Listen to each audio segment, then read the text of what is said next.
আসছে বাজেটে রপ্তানির বিপরীতে উৎসে কর ১% থেকে কমিয়ে আগের মতো ০.৫০% করার দাবি জানিয়েছে তৈরি পোশাক রপ্তানিকারকদের সংগঠন বিজিএমইএ।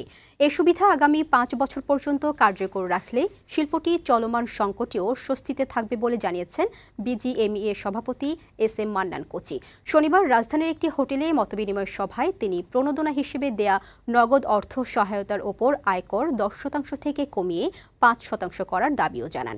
এছাড়া ২০২৯ সাল পর্যন্ত প্রণোদনা অব্যাহত রাখা সহ পোশাক খাতের জন্য প্রয়োজনীয় বিভিন্ন পণ্য ও সেবা ভ্যাট মুক্ত রাখার প্রস্তাবও জানান বিজিএমইএ সভাপতি।